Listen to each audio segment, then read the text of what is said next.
우리가 한평생을 노동만 하고 살았으면 아이들에게 노동 외에는 얘기해줄 게 없죠. 우리가 살고 있는 이 사회는 자본주의입니다. 개인이 재산을 얼마든지 보유할 수 있어요. 개인이 재산을 만드는 방법은 두 가지입니다. 노동, 생산. 이 두 가지로 재산을 만들고 있습니다. 자본주의에는 생산수단을 가진 지배권자 계급과 생산수단이 없는 노동자 계급, 이렇게 두 계급으로 나뉘어집니다.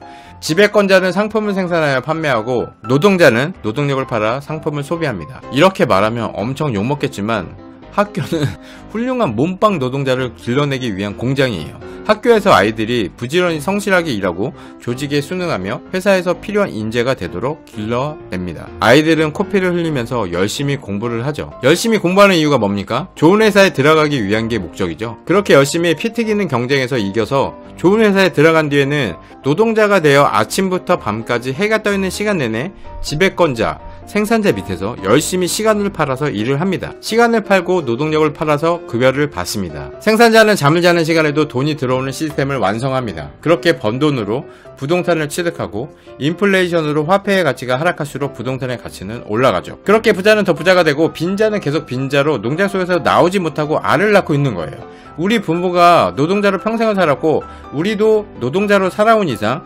자녀가 노동자로 살게 될 가능성은 매우 높습니다. 배우의 자식은 배우가, 의사의 자식은 의사가, 식당 사장님의 자식은 식당을 창업합니다. 이게 관성이라는 게 있어서 노동자에서 단번에 자본을 가진 생산자로 포지션을 바꾸기가 그게 쉽지 않아요. 부동산 투자를 하기 전에 우리가 노동자라는 생각부터 바꿔야 합니다. 소비를 위해 일하는 노동자의 관점에서 벗어나는 것이 시작입니다. 같은 돈으로 누군가는 소비를 하고 다른 누군가는 생산을 합니다. 부동산은 생산인 거예요. 그러니까 생산을 많이 하세요. 힘든 순간을 빠져나오고 싶어서 대출을 활용한다면 더 깊은 구렁텅이 속으로 빨려 들어갈 것입니다. 2천만원 대출을 받았었습니다. 이자만 내는 거치기간 1년이 지난 후 4년 분할 상환.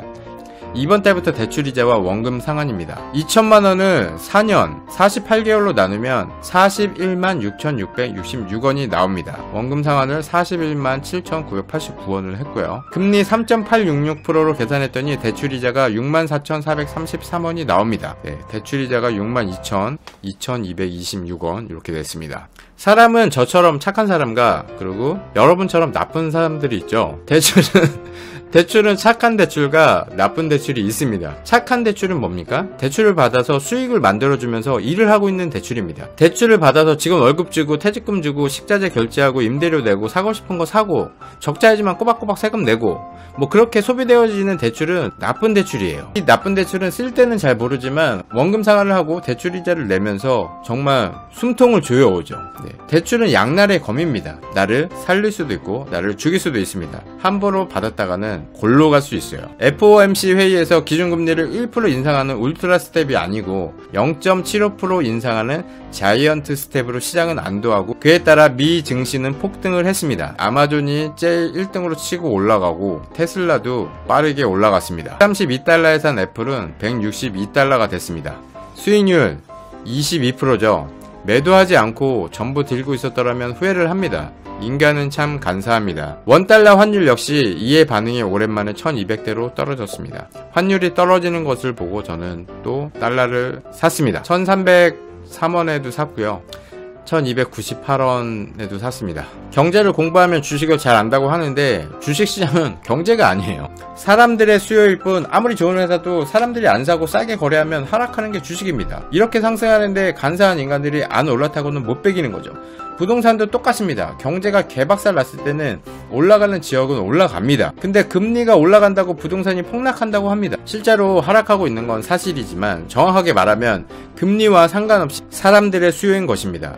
주식이든 부동산이든 사람들의 심리는 예측할 수 없습니다. 올라갈 때 들고 있는 게 성공 투자인 거죠. 작은 등락에 연연하지 말고 좋은 주식은 묻고 더블로 가고 좋은 부동산도 절대 파는 게 아닙니다. 제가 부동산에 관심을 갖고 시작하는 단계에서 누군가 방향을 제시해 줬더라면 더 쉽고 빠르게 갈 수 있었을 것입니다. 부동산 거래 자체의 어려움은 해결이 간단합니다. 배우면 됩니다. 모르면 두려운 법이지만 알고 나면 별거 없어요. 부동산 경매도 처음만 힘들지 낙찰받아서 한 사이클 돌리고 나면 별거 아닙니다. 강제 집행은 하고 싶지 않죠. 막상 그 두려움도 한번 해보면 다음에는 두려움 없이 할 수 있어요. 큰 돈을 대출받는 것도 처음에는 두렵지만 안전하다는 게 입증이 된다면 그 다음부터는 10년 동안 일해서 벌 돈을 눈 깜짝 안 하고 대출을 받습니다. 깡따구가 세지는 거예요. 저희 큰아이는 요즘 구구단을 외우고 있습니다. 곱하기를 더하기로 풀어서 이해를 시켜주고 있지만 아이들 입장에서는 어려워합니다. 숫자가 높아질수록 두려워하죠. 처음에 구구단 외우기가 너무 힘들지만 반복 학습으로 일단 외우고 나면 머릿속에서 생각하지 않고 입으로 그냥 흥얼거리듯 나옵니다. 그럼 부동산을 어떻게 배울까요? 많은 사람들이 돈 주고 비싼 강의를 듣거나 컨설팅을 생각하는데 돈이 많으면 그렇게 해서 빨리 갖는 것도 방법입니다. 하지만 우린 돈이 없잖아요. 그리고 사기꾼들이 많으니까 조심하셔야 돼요. 전문가의 힘을 빌리는 것도 좋은 생각입니다. 결과물을 바로 만들어주는 기술자들의 시간을 사는 것은 아주 좋은 생각이에요. 근데 부동산 전문가라고 해도 시장을 정확히 예측하고 올라가는 타이밍을 잡는 것은 아주 어렵습니다. 특히 지금같이 올라가야 하는 시장이 떨어지는 상황에서는 정말 어렵죠. 더 시장은 쏴라 있습니다. 쏴라 있네. 예측 불가합니다. 어떤 전문가도 이렇게 될 줄 몰랐습니다. 아무도 맞출 수 없어요. 제가 지금 밥을 시켜서 먹을 건데 짜장면을 먹을지 짬뽕을 먹을지 여러분이 맞출 수 있겠습니까? 사람들이 집을 살지 안 살지를 절대 맞출 수 없습니다. 하지만 대중들의 움직임은 어느 정도 예측이 가능합니다. 어떻게 하냐고요? 지금처럼 떨어지면 안 사요. 그리고 올라가면 다시 뛰어듭니다. 부동산 투자를 하려면 대중들과 반대로 하면 돼요. 전문가들에게 투자처를 묻지 말고 직접 찾을 수 있는 시야를 만들어야 합니다.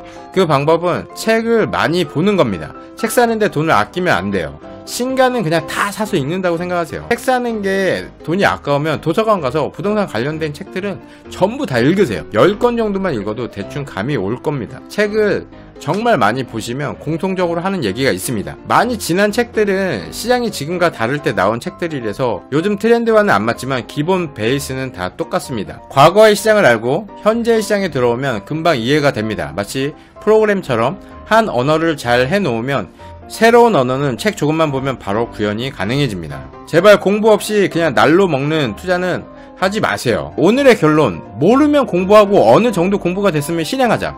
대중들과 반대로 움직이자. 오늘 영상 도움 되셨다면 좋아요 한번 꾹 눌러주세요. 네, 감사합니다. 이상 체험별님이었습니다.